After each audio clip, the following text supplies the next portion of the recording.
My name is Igor, and today I want to talk about birds and decentralization, but mostly birds. And I'll start with a little bit about myself. I've been in tech for a little bit short of like 20 years. I've been working in different spaces, like started with network security, did my own mobile game startup, like worked on the mobile and desktop browsers and some fintech and stuff like this before blockchain. In the blockchain, I did work a little bit in the Ethereum Foundation on the research to make sure that you are not storing the whole internet on your computer. And then I'm one of the core contributors to the Aragon nodes, one of the core dev teams, and the CTO of Gateway FM. And for the Gateway FM, my marketing department sent me a slide. But since there is no shilling here, I had to edit it a little bit. But basically, we are an infrastructure provider. We provide a very robust and fast RPC endpoints, distributed globally validators, and we help other layers 1 and layers 2 to reach mass adoption. And when I started working on this deck, initially it was supposed to be like some practical examples of difficulties of decentralizing the infrastructure players. But then I thought that it's going to be a bit more interesting and more useful to help to share how we think about decentralization at Gateway FM and to give you a little bit of a mental model of decentralization that allow you to think of decentralized products a little bit more thoroughly than maybe just typical labels of permissionless and decentralized and stuff like this. And then we apply this mental model to a couple of cases. So what's the best way to talk about decentralization is, of course, using the game from 2013. That's called Flappy Bird, when you navigate your birds through different obstacles and try to keep it alive. So that's what my mental model is based on. And basically, this bird is our decentralization. And we know that each product is basically, it consists of different layers. It might have some UI, some governance, some RPCs, some distribution methods. And each method has its own obstacles to decentralization. And our goal in the end is try to keep this bird alive and to pass through all of these fields. And why is that a problem? Like, why decentralization is a problem? Is because the decentralized tech in general is relatively new, right? So the Satoshi Nakamoto's white paper was written in 2007 and 8. But we've been building software, and before the different things as a community, using centralized methodic for a very, very long time. So whenever we kind of find some issue or something we need to solve, we kind of default into the mode of centralization. Some examples are here. But then if you want to actually decentralize, to put a hole there, then you need to sometimes think basically from the first principles about how can you get rid of this trusted third party, or how can you decentralize things actually. And so that's the bird. But also one more thing that I wanted to add is that what we want is a mass adoption of technologies and not the technology for the technology's sake, right? So one thing that I added here is some kind of a fire of market forces in the bottom. And that means that, let's say, if you're building a decentralized model, but it's not practical to use, then your bird will go down too much, and then basically you will not be able to decentralize because you will not gain adoption. But apart from that, there is one more player in this game, and that's a little bit of a storm at the top of this. And that's basically the technical feasibility. Because, of course, you might come up with some, our mind is very powerful, right? We can come up with something that couldn't exist and can't exist right now. So we can come up with some super cool payment network with instant settlement that will, unfortunately, require everybody to have an infinite battery on their phone, which we don't have. So that's basically the current level of technology where we have is on top of this. So that's the model. And again, as previously a protocol developer, now in our RPC provider CTO, I want to apply it to those two cases. So basically, if we talk about the blockchain network,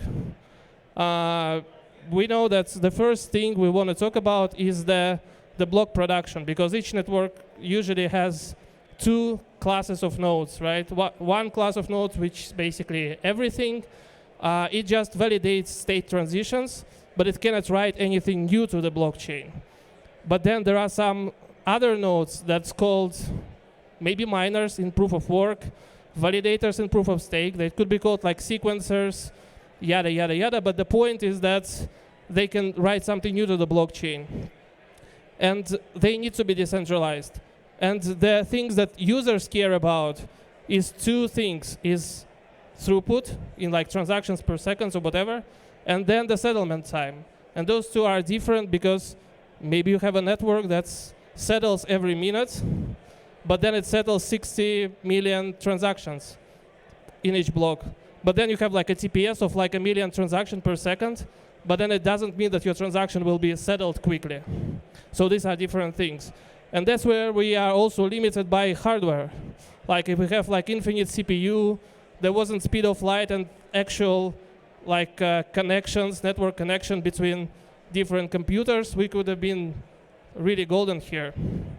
So yeah, that's the first part. Yeah, and then you can see that there are different classes. Like if you just have one centralized sequencer or like one centralized block production node, then maybe it's not that much of a decentralization. But then you have different blockchains that use center-mint consensus that can have like anywhere from 2 to like couple of dozens, like validators, and that's more decentralized. And then we have chains like Gnosis chain or Ethereum that have beacon consensus that have hundreds of thousands of validators, which is good. But you also need to think about not only the number of like validators, but who owns them as well. The next thing is about ownership and the governance and processes. Again, we know very well about how to build software as a corporation and how to build it efficiency. And efficiency is important because if we just come together and do something decentralized and never ship anything, that's not very useful, right? And then we also are limited by the current legal field because we don't want people to get in trouble for working in our DAO, for working on our protocol, and we unfortunately saw some examples that are not awesome in here. The next thing is the developer infrastructure, because maybe you're building the blockchain not for yourself, but for other developers who will build on this blockchain, and that's where the developer experience makes sense. It's very important, and you are limited by the quality of nodes, the data availability, the P2P, but then we know how to, again, make a good documentation on, I don't know, Git books. We know how to post videos to YouTube. We know how to, I mean, ideally, we want everybody to run their own nodes, but it's not really plausible in terms of developer experience. But then we go to like infrastructure providers, and then if you run to infrastructure providers, then if you want to have a kind of practical decentralization, at least we need to make sure that you have like more than one. And then those providers are not hosting your node in the same place and not are under sort of registered in the same country, basically. And the last thing is about user experience, because again, your chain is used by somebody, and maybe your developer tooling and the rest is good, but then the only way to use your blockchain is one game that's distributed through Steam, and that's it, basically. Then it might as well not be a blockchain at this point. So that means that, yeah, we know how to do good UX, how to distribute and get users for the centralized solution. We use Google for that. We use some kind of marketing techniques. And we have limitations of like app stores and just in generally the web technologies that are getting more and more centralized. But yeah, that's one of the more important aspects. And that's about like a blockchain network. Now let's talk a little bit of the infrastructure provider. So the first thing that comes to mind is, of course, at least to me, where do you host your nodes? So, and there are three limitations from the users that are very important. Users want a low latency, users want a high uptime, and users want to actually trust, which a lot of the people forget, that the data that comes from the nodes, that you tell that it comes from the node, that actually comes from the node. Because like if you do like a naive decentralization, any malicious player can do something and respond to the calls whenever they want. and then you can end up in some situation when some bridge, let's say, or some oracle tells you wrong balance and you mean some tokens, and you basically, yeah, you're in a big trouble. But if you, usually people use clouds, again, in traditional deployments, in, I don't know, even in RPC deployments, but then it's difficult to centralize. Like we at Gateway, we're trying to work with independent data centers, but then you very quickly go into the issue of both node quality in general, and then also on supply chain, because as it turns out that, especially after the COVID, it's really difficult to get SSD disks into your data center, especially if you're a smaller player, if you're not Google, not Apple, not Amazon. So that's a little bit of a tricky thing to square. Another thing, again, is the governance and processes. It's very similar to what to the blockchain nodes, but since the RPC provider needs to be actively monitored, then basically you also need to care about uptime here, because if you have like a DAO and everybody is happy, but there is no one to wake up in the night to restart your nodes, to actually to receive an alarm, that also is not very helpful. And again, it's the same thing that we used to work with like product managers, roadmaps, like paying salaries, and we don't want people to get in trouble for working for us. The next thing is payments. And of course, depends, your decentralization depends on how you get money from your customers. And customers want something safe, something familiar, and something cheap, basically like this. They want to trust your payments method and stuff like this. And you as an infrastructure provider has expenses, usually like either in US dollars or euros or something. And then it's like very easy to maybe integrate with Stripe, which is centralized, or like just Visa directly. Maybe stable coins, but stable coins, we know that not all of them are very decentralized, even though they are theoretically smart contracts on the blockchain. So it's also one more thing to look after. And the final thing is also important, and that's monitoring and disaster recovery. And basically, again, since I'm coming from the background in the information security, I know that a lot of hacks, like a lot of the data that's being leaked, is actually diagnostic data that's being leaked. Somebody forgot to not log your password in the logs. And then, of course, you never protect your logs, or people never protect the logs as well as the whole infrastructure or databases, don't encrypt them, stuff like this. So you have really a privacy implications of monitoring, and of course the uptime implications, because you want to wake up and fix your service. And that means that, again, at least in our case at Gateway, we think about this in the way that, let's say if we promise you that we give you RPC service in Zurich, in Switzerland, which we do, we also store all the monitoring data in the same data center. So it's like distributed across data centers. So you at least you know that if you're talking to Zurich, then all your data is always in Zurich, all your HTTP metadata is also in Zurich, and it's not sent to some third country that then will analyze it for their own purposes. And here we are a little bit limited, and again, I looked around, I saw some projects, but let's say we cannot get anywhere from PagerDuty, because that's the only centralized service that can actually call any number in the world and wake you up in the night. It would be a really cool, distributed, I don't know, project to offer that.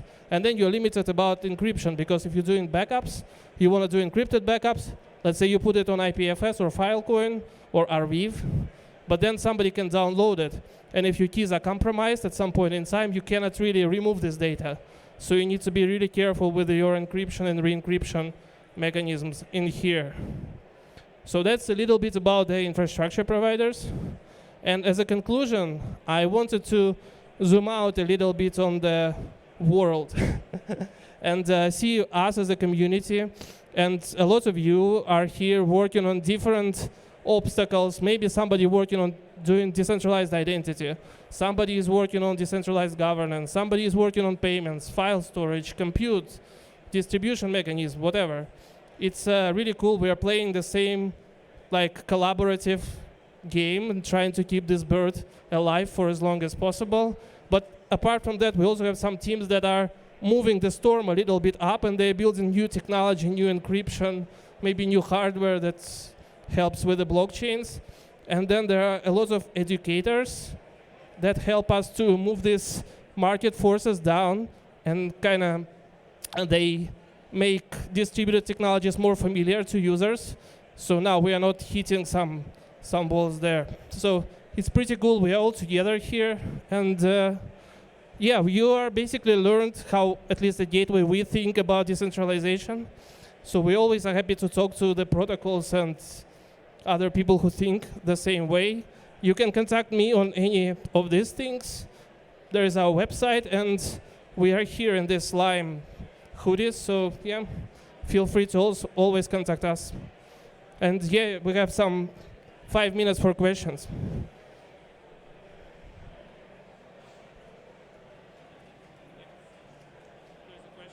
There's a question there.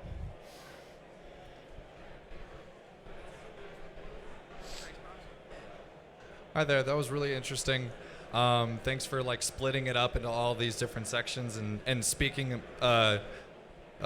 unanimously about everything. I just wanted to know about what your thoughts are on decentralized policy, since there's so much regulation and forward focus on this. Is this something that anyone talks about, like decentralized networking policies? Yeah, I think like unfortunately there are like different types of conferences out there, and usually the policy conference is not East Denver. So, but some people are working on different. If you're talking about the government policies, for instance, towards that's what you're talking about. That's how I understood it.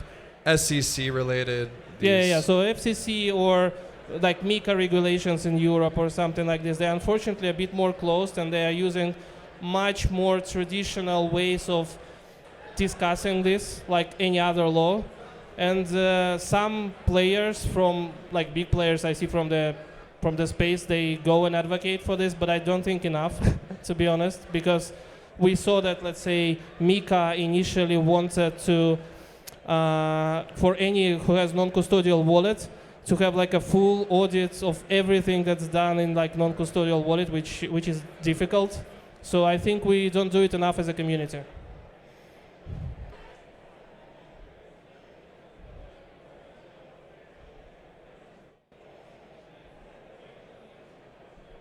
Okay, I don't see any more questions. I think, yeah, that's it. Just drop by and come to me or DM me on Twitter or Telegram, and yeah, let's continue the conversation. Thank you very much for coming. Yeah.